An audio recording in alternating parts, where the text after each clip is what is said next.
Once upon a time, there was a couple named Jack and Laura. After they got married, they hoped to start a family right away. However, they faced difficulties and waited for 3 long years before they were blessed with a daughter, Samantha. When Samantha was born, their joy knew no bounds. One beautiful morning after breakfast, the family relaxed together in the living room. Samantha sat beside her parents, and Jack couldn't stop smiling as he gazed at her. "Why are you smiling so much this morning?" Laura asked her husband, also smiling. "Just thinking about how blessed we are to have Samantha," Jack replied. "Do you remember all we went through?" "How could I forget?" Laura said.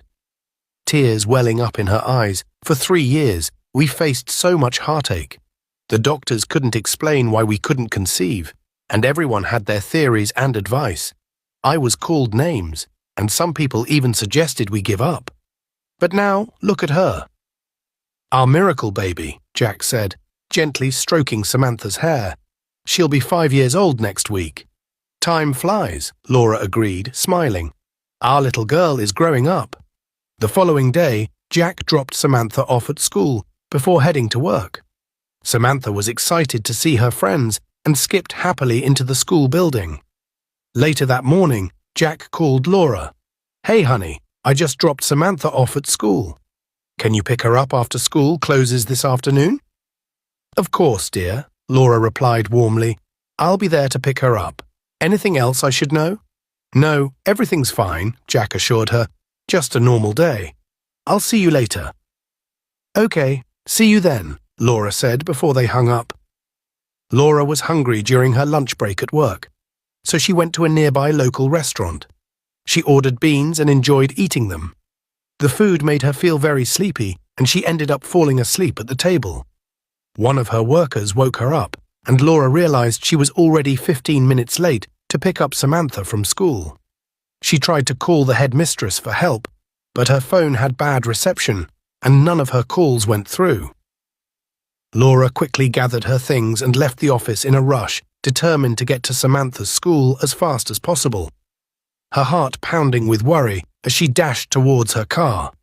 She knew she had to reach Samantha's school quickly. However, as soon as she hit the road, she encountered unexpected traffic. Cars were bumper to bumper, barely moving forward. Laura gripped the steering wheel tightly, checking her watch every few seconds. With each passing minute, her anxiety grew. She tried to call her husband Jack, hoping he could somehow reach Samantha in time, but there was no answer. The minutes dragged on, and the traffic seemed endless. She glanced at the clock again. Samantha's school would soon close for the day. Laura's mind raced with thoughts of Samantha waiting alone, wondering where her mum was. Laura couldn't bear to wait in the traffic any longer. Frustrated and anxious to reach Samantha's school, she hurriedly got out of her car and flagged down a passing motorbike. "Please, I need to get to my daughter's school quickly," Laura pleaded with the motorbike rider. Without wasting a moment, the driver nodded and revved the engine. Laura jumped on the back of the bike, clutching tightly to the driver as they maneuvered through the congested streets.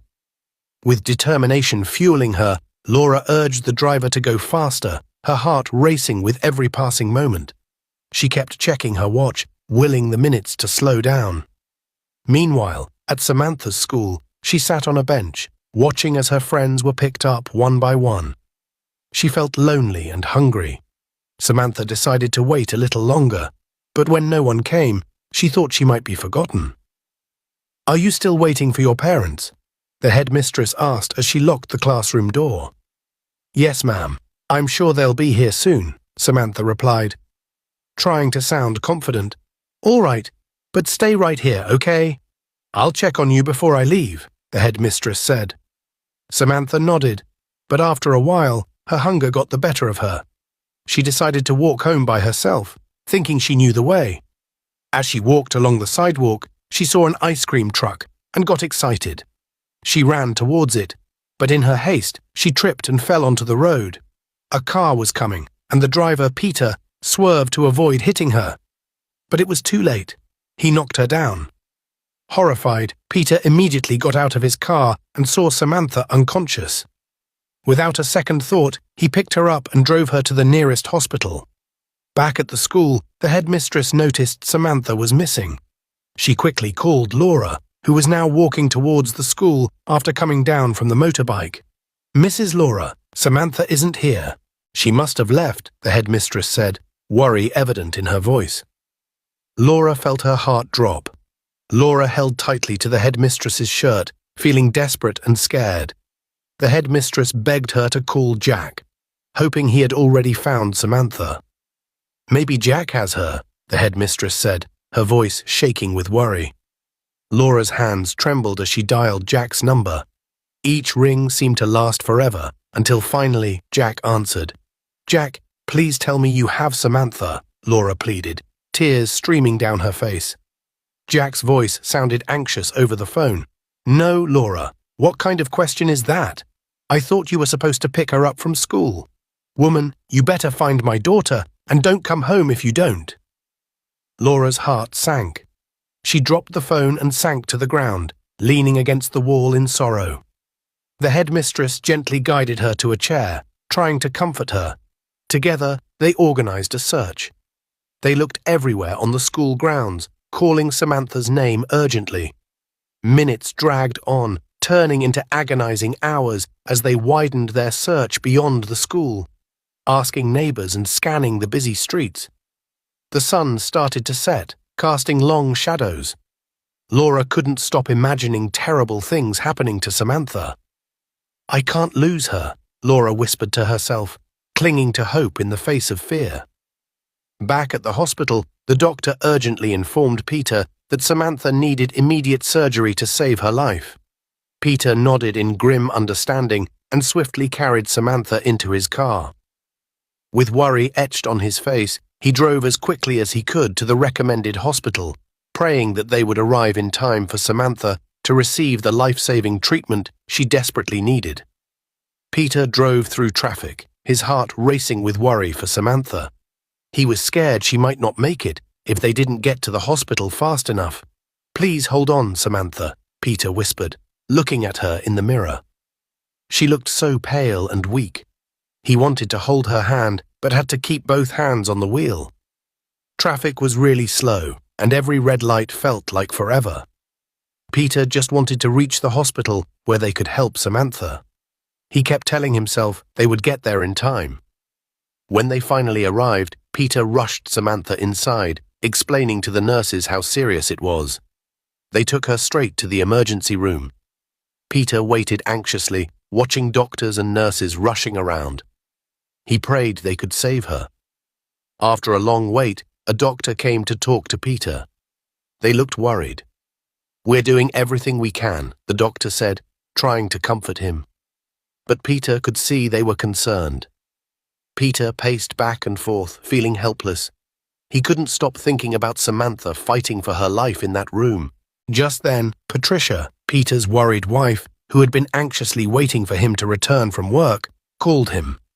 Peter quickly explained everything that had happened, and she rushed down to the hospital to be by his side. Laura, afraid to face her husband without their daughter Samantha found, sought refuge at the home of her friend, who happened to be a nurse. Once there, Laura recounted the distressing situation to her friend, explaining Samantha's disappearance.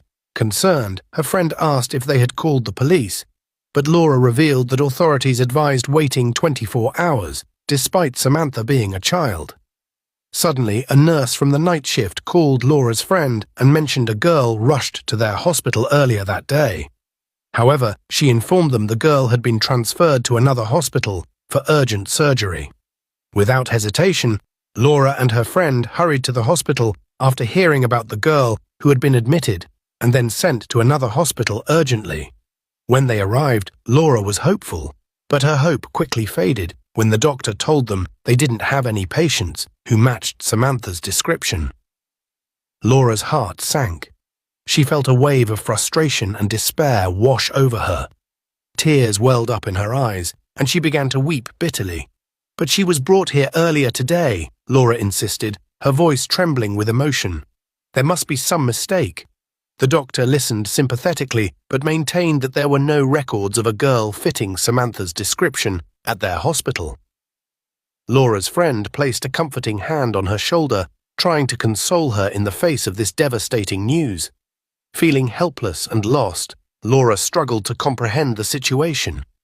She glanced around the hospital corridor, her mind racing with unanswered questions. Where could Samantha be if not here? Why couldn't they find her? The nurse who had initially informed Laura's friend about the girl's admission approached them, looking concerned.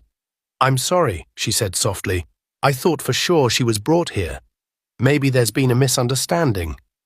Laura nodded, her eyes red and swollen from crying. "Thank you," she managed to say, her voice choked with emotion. She turned to her friend, clutching her arm tightly for support. Together, they left the hospital, determined to continue their search for Samantha, praying fervently that they would find her safe and sound. Back at the hospital, Peter and Patricia stayed with Rebecca, their faces filled with panic. Then Patricia started crying. "How I wish she was our child. Look at how beautiful she is, even in this condition." "Don't worry, honey. The Lord will answer our prayers soon," Peter said. The next day, the doctor brought great news. "Samantha is now responding to treatment," he said. They were both happy, but Patricia had a different idea in mind. "Peter, we should run away with Samantha. Soon her parents will find out which hospital she is in," she whispered. Peter was reluctant at first. "But Patricia, this isn't right. She has a family that must be looking for her." "I know, but we've been married for years and have no child of our own. This is an opportunity for us to have a child," Patricia pleaded. After much hesitation, Peter agreed. The thought of finally having a child was too tempting to resist. They made plans to leave the hospital with Samantha before anyone could find out. Late that night, while the hospital was quiet, Peter and Patricia carefully packed their things and prepared to leave with Samantha. They knew it was risky, but their desire to have a child of their own outweighed their fear. Peter gently lifted Samantha from her bed. She was still weak, but stable enough to be moved. They sneaked out of the hospital, avoiding any staff or security that might see them. As they drove away, Peter and Patricia felt a mix of fear and excitement. They had no idea what the future held, but they were determined to make a new life with Samantha. Meanwhile, Jack and Laura went to the police station to report Samantha's disappearance. They promised a reward to anyone who could find Samantha. The police launched a full investigation, following every lead and tip they received. The police announced Samantha's disappearance on television, describing her appearance and asking anyone with information to come forward. Luckily, the doctor at the first hospital quickly recognized Samantha from the news broadcast. He called the number provided by the police and informed them that Samantha had been admitted to his hospital, but was later transferred to another facility for urgent surgery. Laura and Jack hurriedly drove to the hospital, their hearts filled with a mixture of hope and dread. When they arrived, they rushed to the front desk and demanded to see the doctor. "We're looking for our daughter, Samantha.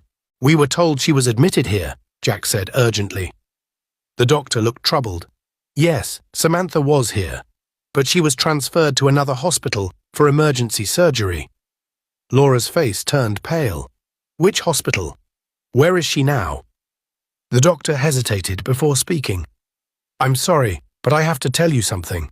The child is missing. She was taken from the hospital last night." Laura's world seemed to collapse around her. She grabbed the doctor by his coat, tears streaming down her face. "You must give me my child right now, please." The doctor gently pried her hands away. "We are doing everything we can to find her. We've informed the police, and they are investigating. We will find her, I promise." Jack held Laura as she sobbed uncontrollably. "We have to stay strong, Laura. We will find her."